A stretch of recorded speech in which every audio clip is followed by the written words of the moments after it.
Hi, I'm Pam Schmidt, Chemical Minimalist. Today, I'm going to be talking about finding a new way. Finding a new way to clean your bathroom without toxins. That's the Chemical Minimalist approach. So, I'm going to jump right in and talk with you quickly about why I don't like these kind of products anymore.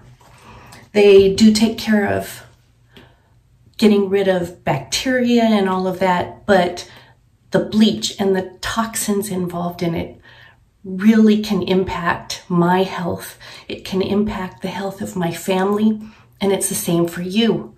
So, you know, when you're killing germs, but you're causing yourself several hours of respiratory distress, or even your dog in the house is, you know, sneezing and coughing, there's a problem. I want to show you right now some of my favorite ways to clean that does not involve the heavy chemicals.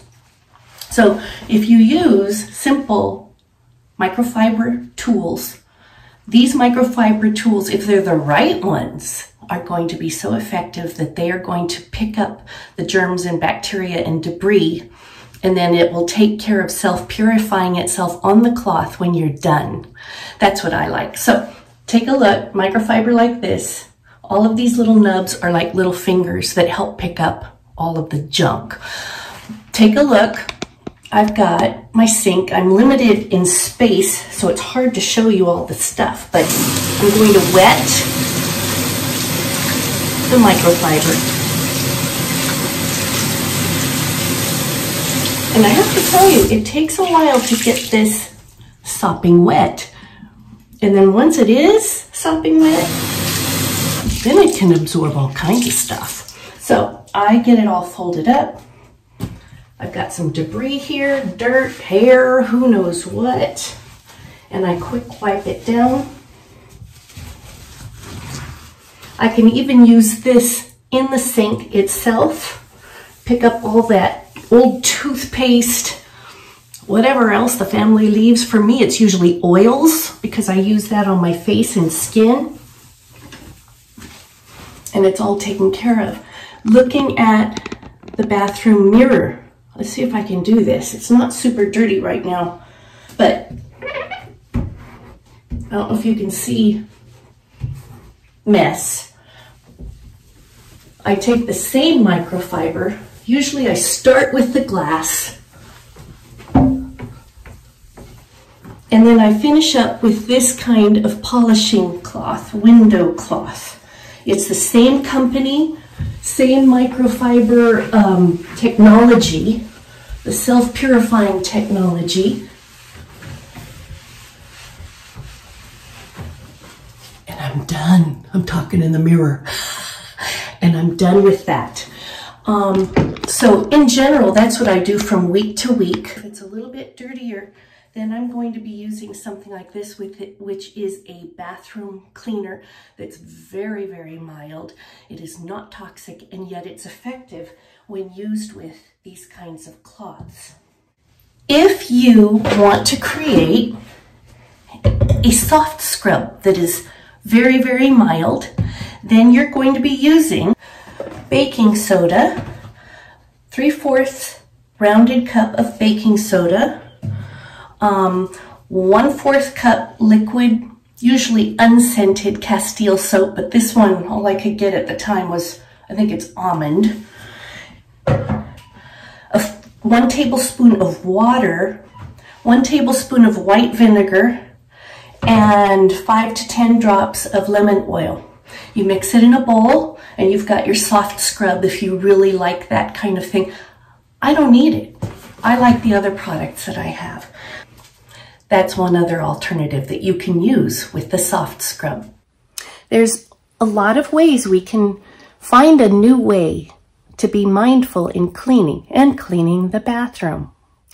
I'd like to invite you to share with me your ways of cleaning the bathroom that help reduce the chemical impact. Do you have some other chemical minimalist approaches?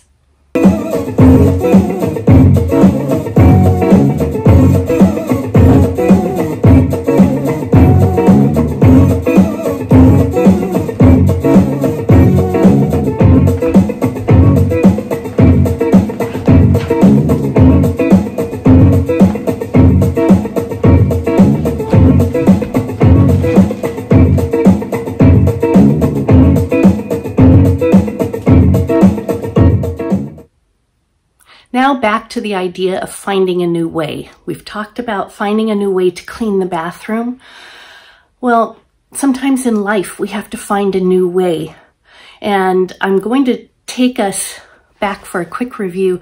If you remember, my husband had tuberculosis about 30 years ago, and it really changed a lot of things in our household, our lifestyle, and overall approach to life.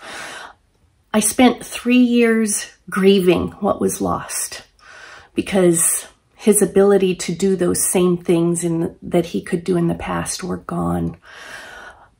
I grieved because I was trying to figure out what our life was going to be. I was finding a new way. During this time, we found that some of our relationships deepened. They were already existing relationships.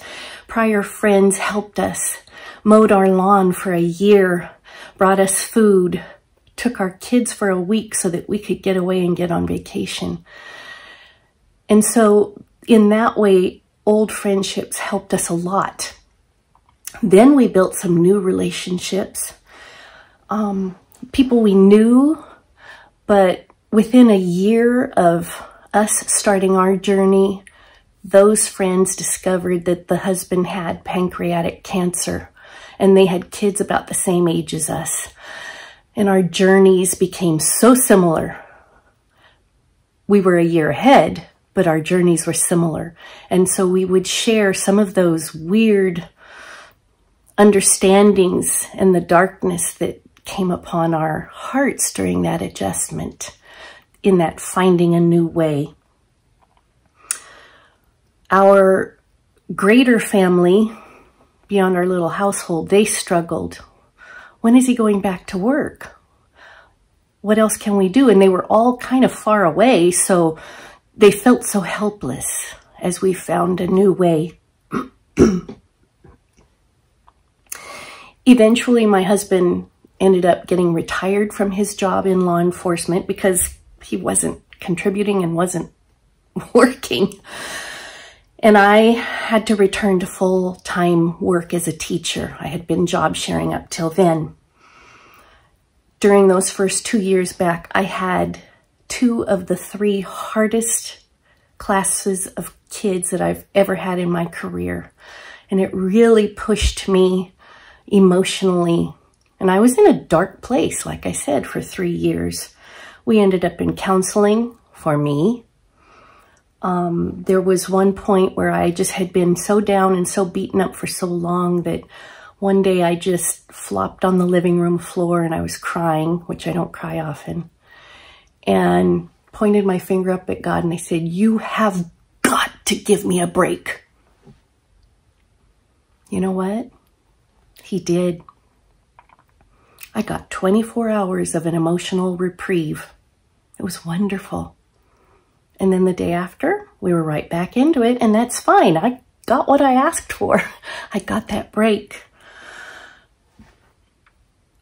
There are benefits, though, that came through this in finding a new way.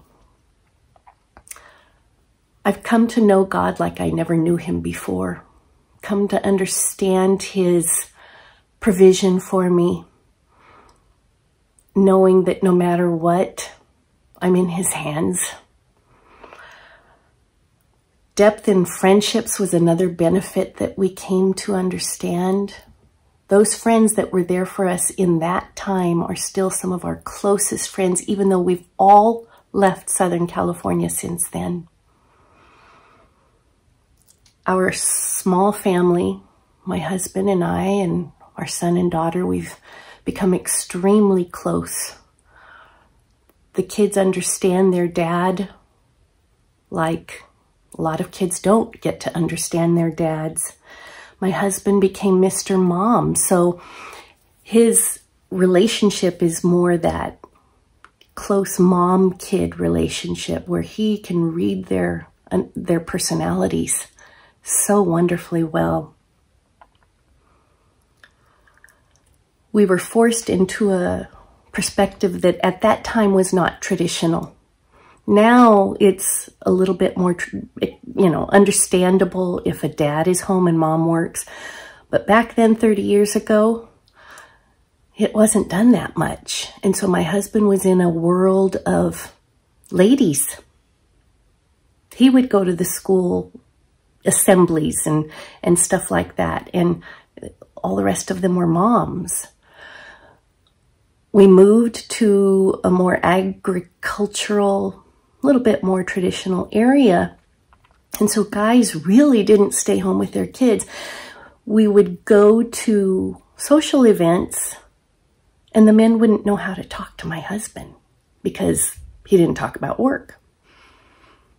So it continued as far as us finding a new way.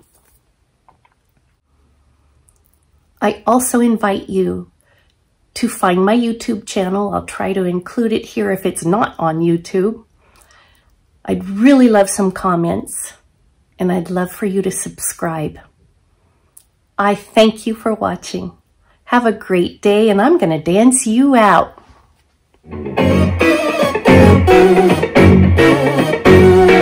Thanks for watching.